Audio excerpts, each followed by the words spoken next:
Shalom saudara yang terkasih dalam Tuhan. Puji syukur pada Tuhan pada hari ini. Mari kita muliakan Tuhan. Kita segenap hati kita untuk meninggikan namanya. Biarlah hari ini Tuhan yang campur tangan buat setiap hidup kita. Karena dialah harapan kita, dialah penolong dan penuntun kita. Haleluya. Bukan dengan kekuatanku ku dapat jalani hidupku, tanpa Tuhan yang di sampingku ku tak mampu sendiri. Engkaulah kuatku yang menopangku. Ku angkat tanganku dan berseru, pertolonganmu datang darimu. Peganglah tanganku, jangan lepaskan. Kaulah harapan dalam hidupku. Sekali lagi kita pujikan.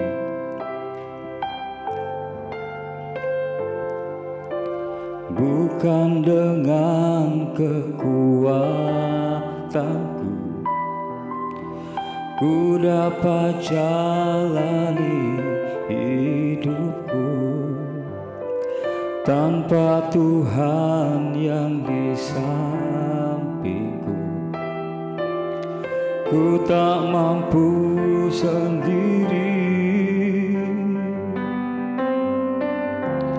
Engkaulah kuatku yang menopangku. Ku angkat tanganku dan berseru, pertolonganku datang darimu. Peganglah tanganku, jangan lepaskan. Kaulah harapan dalam hidupku. Ku pandang wajahmu dan berseru, pertolonganku datang darimu. Peganglah tanganku, jangan lepaskan. Kaulah harapan dalam hidupku. Kaulah harapan dalam hidupku. Kaulah harapan dalam hidupku. Oh, Engkaulah harapan hidup kami. Terima kasih Yesus. Oh, segala puji syukur hanya bagimu Tuhan, hanya bagi namamu segala kemuliaan. Haleluya Yesus. Oh, terima kasih Tuhan. Ku pandang wajahmu dan berseru, pertolonganku datang darimu. Peganglah tanganku, jangan lepaskan. Kaulah harapan dalam hidupku. Kaulah harapan dalam hidupku. Kaulah harapan dalam hidupku. Puji syukur hanya bagi nama-Mu Tuhan, karena Engkau yang baik, Engkau sungguh baik dalam hidup kami ya Tuhan. Kami serahkan hidup kami. Banyak hari ini Tuhan kami percaya Engkau campur tangan, Engkau menopang hidup kami, Engkau harapan kami ya Tuhan. Terima kasih Tuhan Yesus. Ntar kami mau dengarkan firman-Mu, pakai hamba-Mu Tuhan. Bila setiap kami boleh menerima rema berkat yang daripada Engkau ya Tuhan melalui hamba-Mu. Berkati ya Tuhan. Terima kasih Bapa. Di dalam nama Tuhan Yesus kami berdoa dan mengucap syukur. Haleluya. Amin. Shalom Bapak Ibu yang dikasihi Tuhan. Sebagai orang Kristen, tentu kita ingin berjalan bersama dengan Tuhan. Amos 3 ayat 3 berkata, "Berjalankah dua orang bersama-sama jika mereka belum berjanji?" Artinya, untuk berjalan bersama, dua orang harus sepakat dan setujuan terlebih dahulu.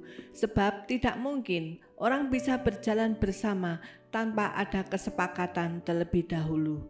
Demikian juga di dalam kekristenan kita, untuk kita bisa berjalan dengan Yesus, kita juga harus sepakat dan setujuan terlebih dahulu. Dan bila mana kita tahu bahwa Yesus adalah Roh, maka kita juga harus berjalan di dalam Roh. Tetapi sayang, banyak orang Kristen yang tidak bisa berjalan di dalam Roh. Akibatnya, mereka tidak bisa berjalan bersama-sama dengan Yesus. Mereka tidak bisa bersepakat dengan Yesus, dan banyak yang pergi meninggalkan Yesus karena mereka masih berjalan di dalam daging, mengikuti kehendak mereka sendiri. Sekalipun setiap minggu mereka masih pergi ke gereja dan kita melihat bahwa mereka masih berjalan dengan Tuhan. Tetapi apa yang terjadi? Setiap harinya mereka berjalan sendiri menurut kehendak mereka sendiri. Mari kita baca di Yohanes 6 ayat 66. Mulai dari waktu itu, banyak murid-muridnya mengundurkan diri dan tidak lagi mengikuti Dia. Ini menunjukkan bahwa pengunduran diri para murid dari Yesus tidak hanya terjadi di gereja masa kini, tetapi sudah ada sejak zaman Yesus. Padahal kalau kita baca di Yohanes 6 secara keseluruhan, mereka baru saja menyaksikan mujizat-mujizat yang dibuat oleh Tuhan Yesus. Di dalam Yohanes 6 ayat 1-15, kita melihat hanya dengan 5 ketul roti dan 2 ekor ikan, Tuhan bisa memberi makan 5.000 orang. Itu hanya laki-laki, belum terhitung wanita dan anak-anak, dan masih sisa 12 keranjang. Dan di Yohanes 6 ayat 16-21, mereka melihat bagaimana Yesus berjalan di atas air. Tetapi mereka bisa meninggalkan Yesus. Ini menunjukkan bahwa yang pertama, mujizat bukan jaminan berjalan bersama Yesus, Sang Firman. Mereka kecewa dengan Yesus karena mereka menangkap firman secara jasmani. Jadi tidak bisa sefrekuensi dengan Yesus yang berjalan di dalam roh. Yohanes 6 ayat 41 dikatakan, "Akulah roti yang telah turun dari surga. Aku berkata kepadamu, sesungguhnya jikalau kamu tidak makan daging anak manusia dan minum darahnya, kamu tidak mempunyai hidup di dalam dirimu." Inilah firman yang membuat mereka kecewa dan meninggalkan Yesus, karena mereka menangkap firman secara daging. Mengapa hal itu bisa terjadi? Di dalam Galatia 5 ayat 17 dijelaskan bahwa sebab keinginan daging berlawanan dengan keinginan roh, dan keinginan roh berlawanan dengan keinginan daging. Karena keduanya bertentangan, sehingga kamu setiap kali tidak melakukan apa yang kamu kehendaki.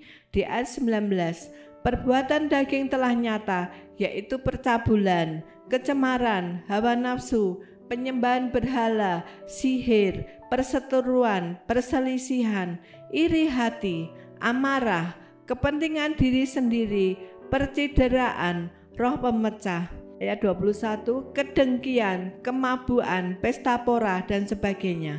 Terhadap semuanya itu kuperingatkan kamu, seperti yang telah kubuat dahulu, bahwa barang siapa melakukan hal-hal yang demikian, ia tidak akan mendapat bagian dalam kerajaan Allah.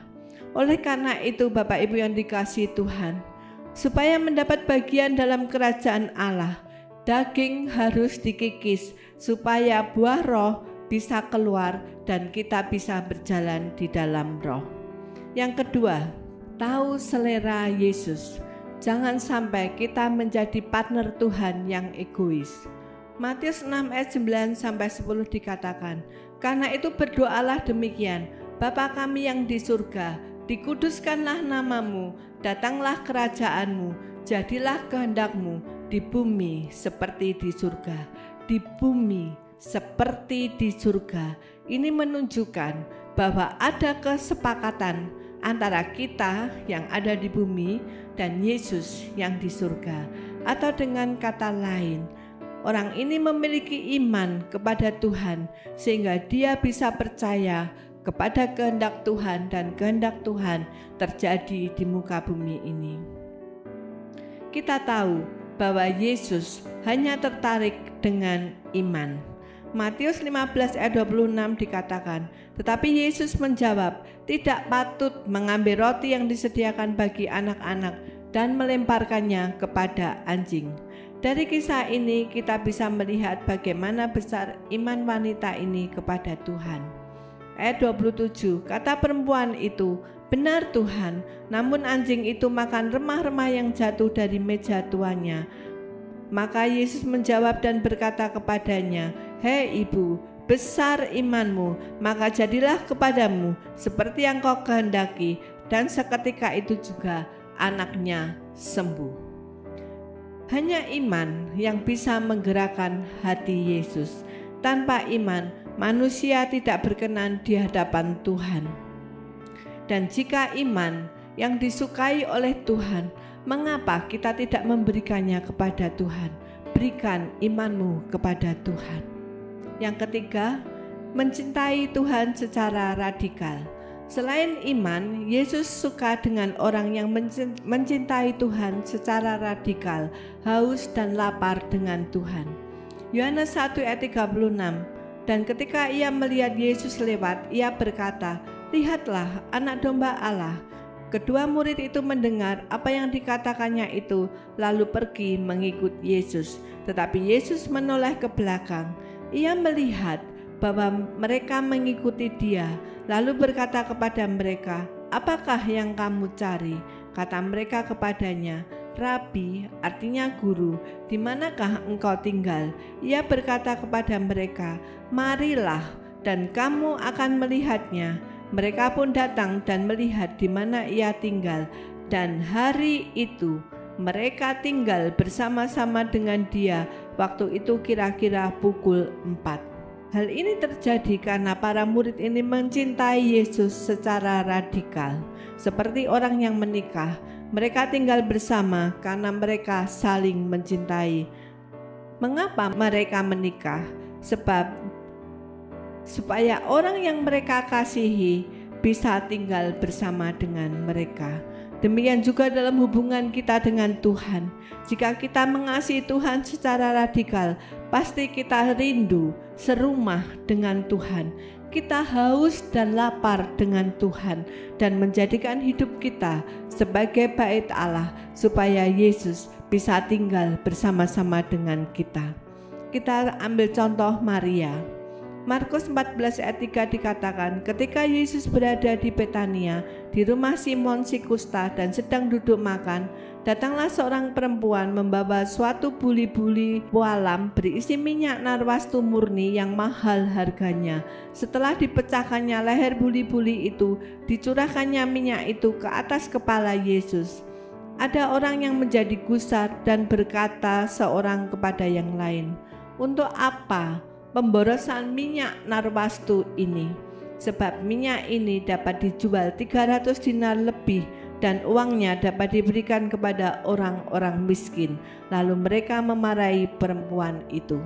Dari kisah ini kita tahu bagaimana Maria begitu mengasihi Yesus sehingga dia berani mengurapi Yesus dengan minyak yang mahal.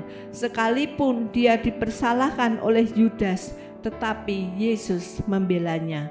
Ayat 6, tetapi Yesus berkata, biarkanlah dia, mengapa kamu menyusahkan dia? Ia telah melakukan suatu perbuatan yang baik padaku. Ayat 9, aku berkata kepadamu, sesungguhnya di mana saja Injil diberitakan di seluruh dunia, apa yang dilakukannya, ini akan disebut juga untuk mengingat dia. Bapak Ibu yang dikasihi Tuhan, bagaimana dengan kita? Adakah kita berjalan harmoni dengan Yesus? Atau hari-hari ini tanpa kita sadari, kita telah pergi meninggalkan Yesus? Mari kita masuk di dalam perenungan pribadi pada pagi hari ini. Bapa di surga, pagi ini Tuhan, kami berdoa bagi setiap kami, anak-anak-Mu yang merenungkan kebenaran firman-Mu. Berbicaralah kepada kami pribadi lepas pribadi Tuhan. Adakah kami masih menjadikan hidup kami sebagai bait suci, sebagai bait Allah, di mana Engkau bisa tinggal bersama dengan kami? Atau hari-hari ini tanpa kami sadari, kami sudah pergi meninggalkan Engkau. Kami melakukan segala sesuatu menurut kehendak kami sendiri, dan kami meninggalkan Engkau sebagai Tuhan dan Juru Selamat kami, sebagai pengayom, pelindung, dan penolong kami. Tuhan, sucikan dan kuduskan setiap kami pagi hari ini. Berbicaralah Tuhan. Jika kami telah jauh meninggalkan Engkau, ampuni kami. Dan biarlah pagi hari ini Tuhan, bersama kuasa Roh Kudus-Mu, Engkau mengingatkan kami kembali untuk kami pulang kembali kepada jalan kebenaran dan kehidupan. Kami rindu Tuhan, memiliki iman seperti wanita yang berdoa untuk anaknya. Kasih karunia-Mu turun Tuhan, melimpah, sehingga kami mengalami kesembuhan, pemulihan, pembebasan yang datang daripada-Mu. Terima kasih Bapa, di dalam nama Tuhan Yesus kami berdoa dan mengucap syukur. Haleluya, amin.